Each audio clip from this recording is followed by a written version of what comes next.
nous sommes le plus gros meeting organisé en région pour nous citoyens. C'est aujourd'hui, ici. Bravo!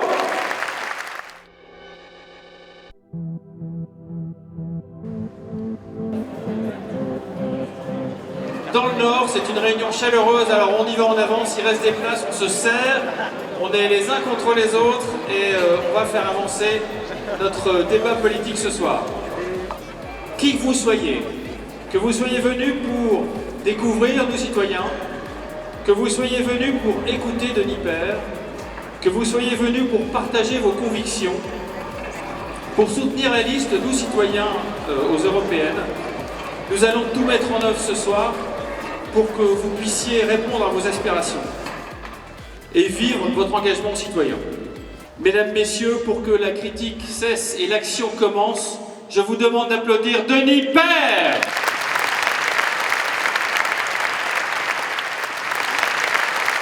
Nous citoyens, c'est vous, c'est nous, ce sont eux, ce sont les colistiers effectivement de la liste du Nord, du Nord-Ouest qu'on appelle maintenant à nous rejoindre sur scène. Moi je suis vraiment heureux d'être parmi vous ce soir.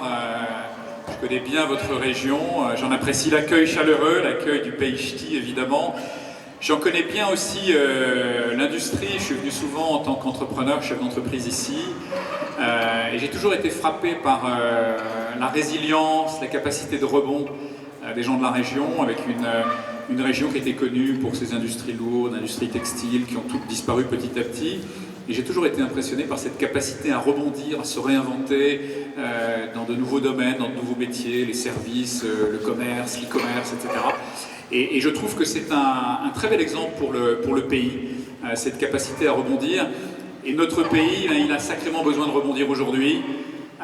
Et c'est pour ça qu'on a été une centaine de citoyens au mois d'octobre dernier, issus de toutes les catégories socio-professionnelles, à appeler un réveil citoyen. C'était le 11 octobre sur Europe 1. Et le réveil citoyen, il a eu lieu. Je peux même vous annoncer que depuis quelques minutes, nous avons franchi le cap des 10 000 adhérents payants de Nous citoyens. 10 000 adhérents, ça fait de nous un des 10 premiers mouvements politiques français. Ça veut dire qu'on est en 8 mois seulement aussi gros qu'Europe Écologie Les Verts. On est 5 fois plus gros que le NPA, on se satisfait comme on peut.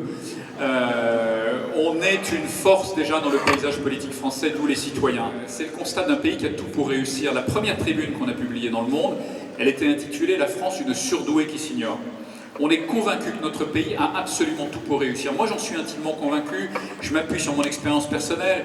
En tant qu'entrepreneur, j'ai démarré à 27 ans avec 10 000 euros et avec des associés, mes collaborateurs.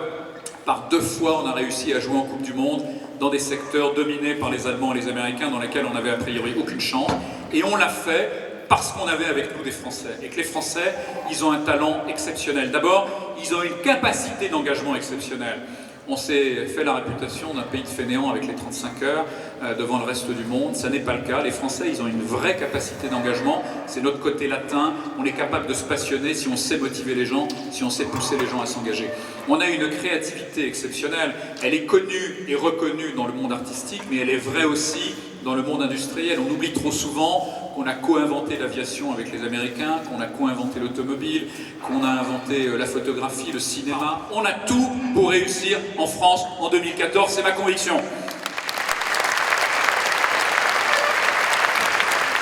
Les artisans, les commerçants, les chefs d'entreprise, les responsables de TPE, PME, les professions libérales, les agriculteurs. Et puis, cette surfiscalité, elle ne suffit pas, il faut encore s'endetter. On s'endette chaque année à hauteur de 170 milliards d'euros, 700 millions d'euros par jour, 500 000 euros à la minute. Depuis que j'ai commencé à parler, on s'est endetté de plusieurs millions d'euros.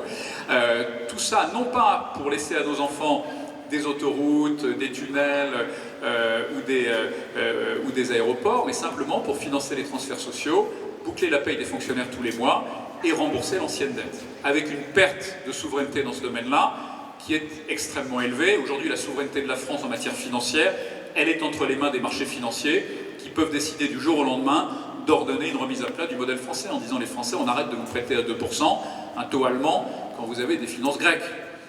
Autre conséquence de cet État omniprésent, c'est la surréglementation, c'est le harcèlement textuel, comme dit Michel Godet, qui est un économiste qui nous suit, avec une administration qui légifère à tour de bras, qui a été évaluée récemment par le World Economic Forum, qui est basé à Genève, qui examine chaque année 149 pays, et qui a considéré que la France avait un des environnements les pires au monde, un des 15 pays les pires au monde, entre l'Angola et la Birmanie. On fait juste un peu mieux que le régime militaire birman dans ce monde.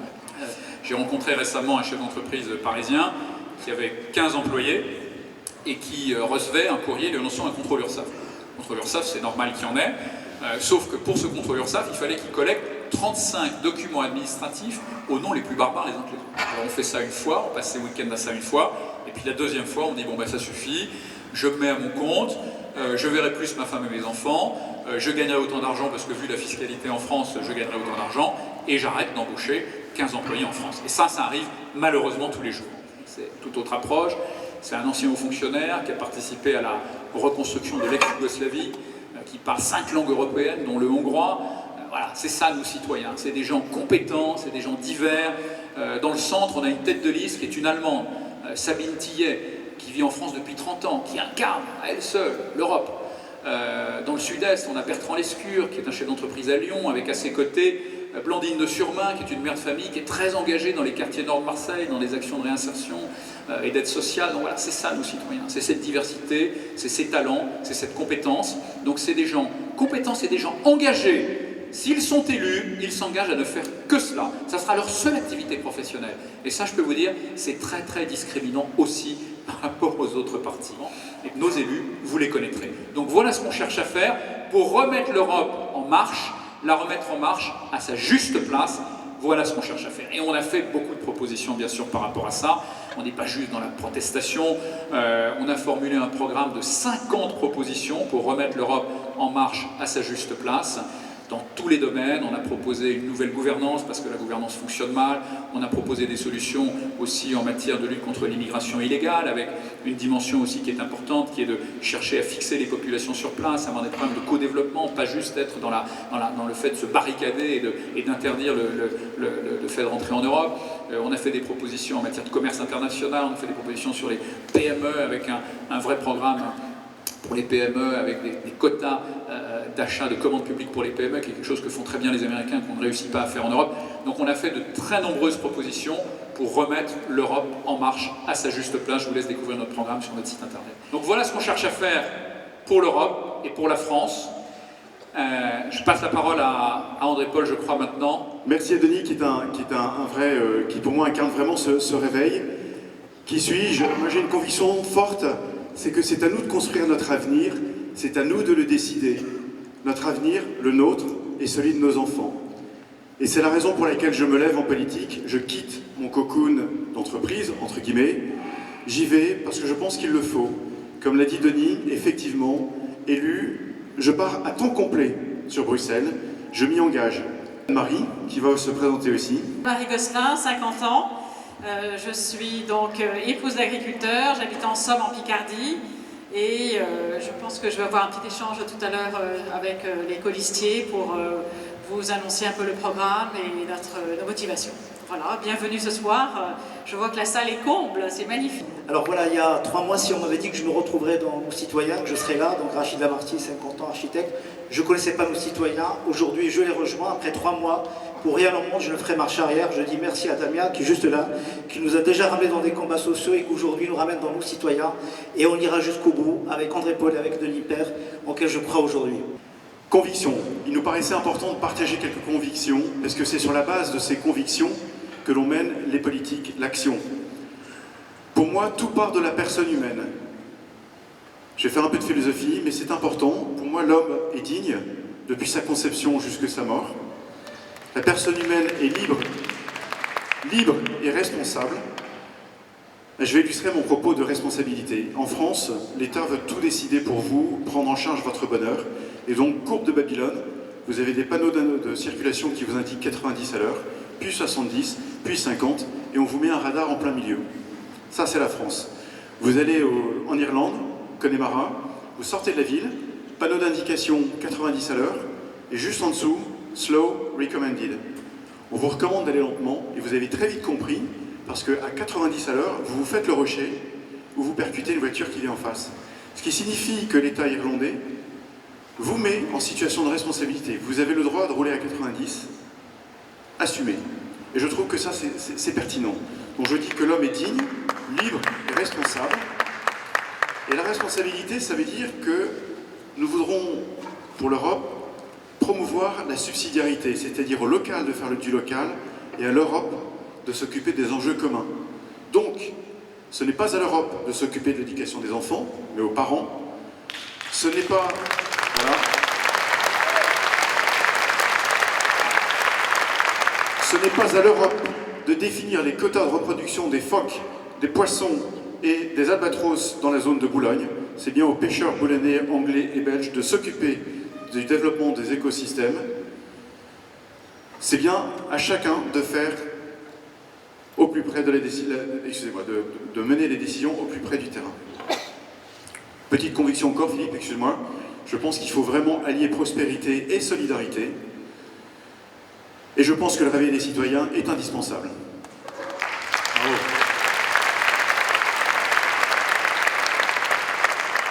Alors Anne-Marie avait une ambition qui était toute simple, être élue. Est-ce que tu as des ambitions différentes ou complémentaires?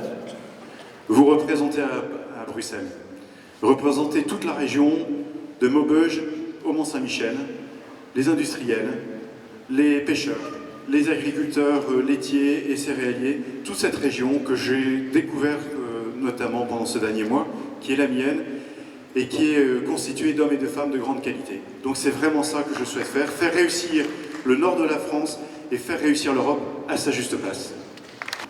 Eh bien, moi, là, depuis quelques semaines, je tracte beaucoup sur les marchés, dans les rues, et ce qui m'impressionne, ce sont ces deux choses. D'une part, c'est de voir que les jeunes se comprennent tous comme des Européens. Et là, je me dis, l'Europe a réussi quand même. Et le deuxième point, c'est que beaucoup de personnes me disent « Ah ben qu'est-ce que c'est, ça se tracte ?» Parce que là, je ne sais vraiment pas quoi voter. Jusqu'à présent, pour embêter le gouvernement, je votais des extrêmes. Ça fait 20 ans que ça dure, ça n'a pas changé, ça ne s'est pas amélioré. Donc si je ne peux même pas voter les extrêmes, je vote quoi? Et là, nous, citoyens, devient une sorte de réponse, de possibilité crédible, et ça intéresse les gens. Et ça c'est quand même très motivant. Et je pense que celui qui rentre en Europe doit avoir cette capacité-là, c'est-à-dire de se rapprocher du citoyen lambda et en même temps de voir la macroéconomie un peu telle que l'a définie Denis Père tout à l'heure. Nous sommes avec quelqu'un qui sait de quoi il parle économiquement, donc s'il arrive à l'Europe, il arrive avec des outils et il pourra changer les choses. Ce n'est pas la politique du blabla, ce sera la politique du terrain. On pourrait avoir un programme qui serait présenté en début d'année avec les thèmes qui seront abordés. Point d'avancement de chacun des... Oui, et ensuite, oui, mais pour permettre un tableau de bord pour permettre aux gens de réagir. Un tableau de bord simple. C'est donnant-donnant. Quand les citoyens sont heureux, le pays marche bien. Et donc c'est vraiment fonctionner avec un pays comme on marche dans une entreprise. Et je pense que Denis Père a montré qu'il savait faire. Alors moi c'est le mot citoyen et c'est remettre l'homme au cœur du débat aussi. Moi c'est la défaite de la gauche, la défaite de la droite et maintenant, qu'est-ce qu'on fait?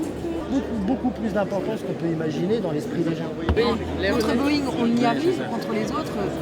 Toute l'Europe unie face à la Russie n'aurait pas bien plus de pouvoir que la France. Un conseil où ne siègent que un représentant de chaque pays. Et c'est quasiment eux qui font pas toutes les lois, mais en bonne partie. Et en fait, ils se défaussent sur ces gens-là, comme si c'était le Parlement, mais c'est pas toujours eux, je pense. Oui, l'harmonisation fiscale, ouais. Est-ce que et le lien entre la formation et...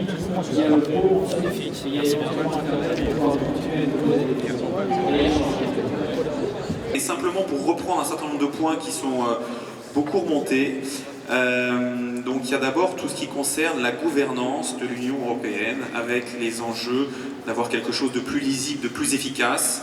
On a eu de réflexions autour de l'harmonisation fiscale, des charges sociales également. Je pense sincèrement que le réveil de la France c'est possible et le réveil de l'Europe aussi c'est possible. Je pense sincèrement qu'on peut la faire réussir. C'est grâce à vous, c'est grâce à nous, c'est grâce au réseau de votre réseau. Nous avons encore 2 à 3 jours chacun pour envoyer les emails, téléphoner, etc. pour rendre possible le fait d'envoyer 1 ou 2 ou 3 personnes issues de la société civile qui vont apporter leur bon sens, leur expérience, comme on l'a dit tout à l'heure. Donc merci à vous, merci de vous mobiliser. Et puis je voudrais surtout remercier encore une fois tous les bénévoles qui nous ont aidés, qui ont donné tout ce qu'ils pouvaient. C'est grâce à eux qu'il y a eu cette soirée. On se retrouve tous au pot de l'amitié. Mesdames, messieurs, merci et votez nous citoyens. Alors Constant, Ravi. ça s'est passé comment? Ça s'est passé de manière exceptionnelle parce que l'équipe a très bien préparé ce meeting et ça s'est vraiment fait en bonne symbiose, en bonne unité, bonne préparation. Merci Sandrine, merci à tout le monde. C'est vraiment le réveil citoyen qui s'est mis en œuvre. Des personnes qui ne sont pas professionnelles de la politique, qui ont fait une animation complètement pro. Et donc bravo à tous, merci.